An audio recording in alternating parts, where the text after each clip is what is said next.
આજે આપણે જૂનાગઢના રજવાડાની વાત કરવાની છે. ત્યારે જૂનાગઢમાં પહેલાના સમયમાં રાજા રણજિતનું શાસન હતું. તેમના પત્નીનું નામ હતું સમંત પરમાર અને તેમના રાજાનો મંત્રી છે તે ચોપાટના પાસેની માંડ પર રાજાનું મસ્તક છે તે હારી જાય છે. એટલા માટે રાજા કહે કે તારા ચારણની બોલી ન પડે એટલા માટે હું તને મારું મસ્તક આપું છું.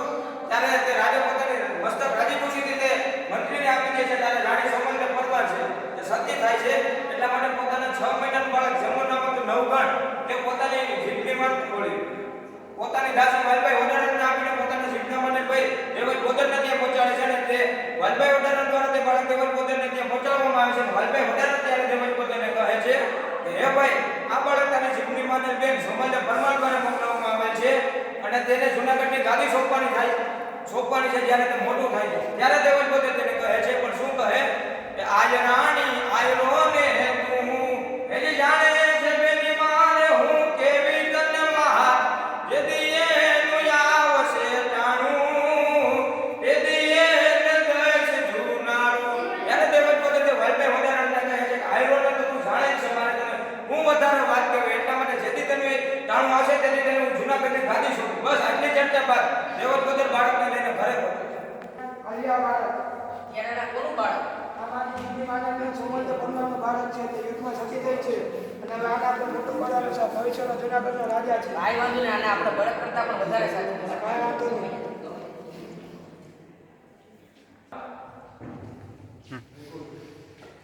આપણે બધા આપણે પહોંચાડે દે બધા. પૂછવા બધે એક બોલો. આપણે બધા બોલાવે છે. કોણ બોલાવે? સુભાઈ. તો પાણી તો પીઓ. મારે તો મારે ઝડપ ચાલો પાણી લાવો મારી કરવા. સાસુ થાય તો વાર રાખીને વાત કરજો અને સાસુ થાય તો વાર રાખીને વાત કરજો અને પાછો આવું તો ના મને ખબર કે નથી. આ એક તમે બોલો માં જરૂર પાછા આવશે. કાંઈ વાંધો નહીં. જય મુરલીધર. હવે શું જાય બોલો? બરાબર દુશ્મન લોકો તમારા ઘરે મોટો થાય છે વાત કરી છે આ વાત કરી છે. તો તમે તેને સોંપવા કેમ ના આવ્યા? ત્યાંથી જૂનાગઢ આવતા વાર લાગે તો તમારો બોલાવવા આવ્યો. તો બોલાવો એને. કાંઈ વાંધો નહીં. સિપાહી મોકલો આવ્યા પછી તૈયાર કરતા હશે. એ સિપાહી યોગણને બોલાવો. આયરન મેં કોણ છે? હું છું. તમને નવગણને સાથે આપવા બધું ગામના બધાને બોલાવે છે. આ બોલ ને ના તારે મારા ભેગું ગામને બાંધરા આવવાનું છે. માં મારે પણ આવું છે. ના તારે કે ન હોય. કેમ માં કેમ કેવું બતાવવા તને? હા હું સમજી ગયો. જામ રસોડામાં ખીર મૂકી છે. તું અને કોઈ મને ખાઈ લીધું. હા બહુ ભાઈ વેલે રાવ જો અમે તારા માટે ખીર રાખી છે. હા ભાઈ જય મુરલીધર. જય મુરલીધર. જો માં હું મારો તો જપ્તે દૂધ બને અને નકો ભાઈ મારો તો આખું રાજ ઉઠે. હા કાઈ વાંધો નહીં બેટા ચાલ. હું છું નવગા. કોણ મારા પગે? અરે તારા જેવા નકોડિયાના પગે પડો તો તમારું ફૂલ લાગે. તારા જેવા કંપનીના પગે નહીં. લે આલે. તમને ખરો ઉતાર્યો છે. થોડો તો તમે લોહીમાં છે. તમે કહેતા હતા ને તેનું ગળું સોંપવા આવવાનું તો તમારા હાથે તેનું ગળું કાપો. મારા ઘરનું ઘર થોડી કપાઈ. દુશ્મન તો તમારો છે. તો મને શંકા જાય છે. કાંઈ વાંધો નહીં. તો બાપુ ચલાવો તમાર. હું આઈ આઈના કોડે ઉતરો છું. જય મુરલીધર. મને હજી શંકા જાય છે. ચાલો હજી તો છોટું. ભાઈ રાણી કંટાળ લે તેને આંખો કાપો.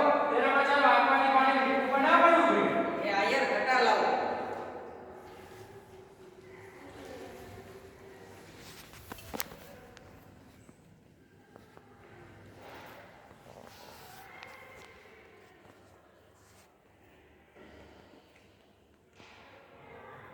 જોઈ લીધી? હા. દેવલ બોધા તમે ખરા રાજ પહોંચશો. જૂનાગઢ આવો તો હું તમને 5 ગામની પટલાઈની પાઘડી બતાવી આપીશ. જય સોમનાથ. જય મુરલીધર. ધીમે ધીમે સમય વીતે છે ત્યારે જાહલ અને નવગણ બંને મોટા થાય છે. એટલા માટે દેવલ બોધા જાહલના લગ્નનું નક્કી કરે છે. એટલા માટે દેવલ બોધા ગામો ગામથી આજની નાતને ભેગી કરે છે. ત્યાંના લગ્ન છે અને આપણે તેને આમંત્રણ ત્યાં સુબાને ત્યાં જવાનું છે અને ત્યાં સુબાને ત્યાં જઈ અને આપણે ઉગાનો વેલ લેવાનું છે. જે મહિનો તો મારા હગાલો દીકરો ઉગો હતો અને આ નવગણ છે. જે પછી અરે આયર ખાલી આપણે 900 પેટામાં તો હથિયાર બનાવડાવ્યા છે. તો કાંઈ વાંધો નહીં, જલ્દી ચાલો. તો ચાલો જઈએ. જય મુરલીધર. જય મુરલીધર.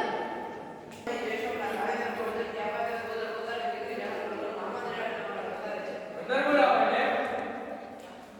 જય સોમનાથ દેવલ બોધા. અમારી દીકરી ત્યાંનું આમંત્રણ છે. હા શું? અરે આ ઈ વાત છે. મારો ભાઈ ઉભો ખીર ખાજાનો લખ્યો તો. તો તું હજી નવગણ તું જીવિત છે? આ હું જ છું નવગા. હા માટી. હા માટી. થાય તો ખીર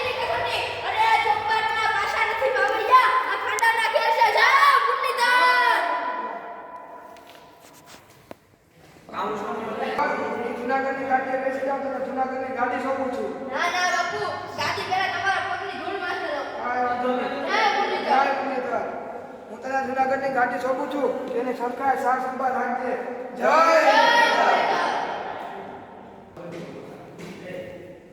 ચાલ એ ચાલ તારે મારી બેગમ બનવું જ જોશે.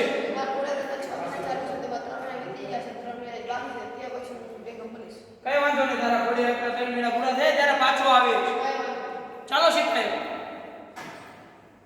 એવા સિદ્ધમાંથી જાહલ કાગળ મોકલે કે વાંચજો મારા જીભના મને લગી રે હોરઠના ઘડી નવગણ વિરાવિન ને રેવારે વિરાવેલો આવજે હે વિરાજાણી રે નો ધારી મુને એકલી કે જાસે તારા હોરઠ કેરી લાજ રે નવગણ વિરા બેન ને રેવારે વિરાવેલો આવજે હે મારું કાપડું રે કરવાને વેલો આવજે કે માંડવ હેઠળ માંડવ દીધેળ ફૂલ રે હોરઠના ધણી નવગણ વિરાવેન ને રેવારે વિરાવેલો આવજે હે એવી અવધિ રે માગી છે 3 માસની કે નહીં આવે તો કાઢીશ મારા પ્રાણ રે હોરઠના ધણી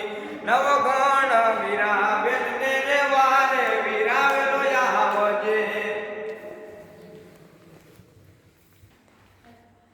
અરે ભાઈ હું નવગણ મહિનો બનાવી શાસન થયો. અરે સાસત્યને બે આવા ન હોય. ભાઈ હું ખરેખર નવગણ મહિનો બનાવી શાસન થયો. છે કાંઈ વાંધો નહીં.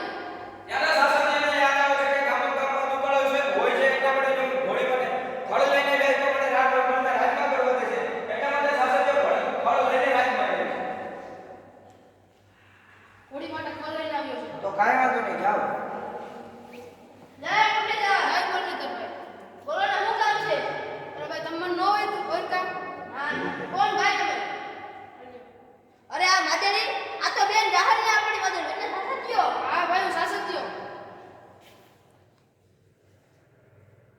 સિપાહી મારી બેન જાહરને સીધીમાં સુમને રોકી છે. આપણે તેની પર ચડાઈ કરવી છે. તમે સેનાને તૈયાર કરો. તાવ મા બાપના આશીર્વાદ લઈને આવો. જય કાંઈ વાંધો મુરલીધર. નહીં, જય મુરલીધર. રામ રામ મામા. રામ રામ. તું કેમ આયા? કઈ નવા જૂની થઈ હોય તો કે હું કેવું મામા? યો બાપુની વાત કરું. કે બેન જાહરને સીધીમાં રોકી છે. કયો છે એનો રાજો? હમીશની સુમરો. બોલો તેના પર ચડાય. અરે બાપુ ચડાઈ તો કરીએ પણ પાસે આવીએ કે ન આવીએ તેનું પણ કઈ નક્કી નથી. તમે એવું બોલવાનું જરૂર પાછા ભાઈ ખોડે તમારા રખોબા કરે. જય મુરલીધર. જય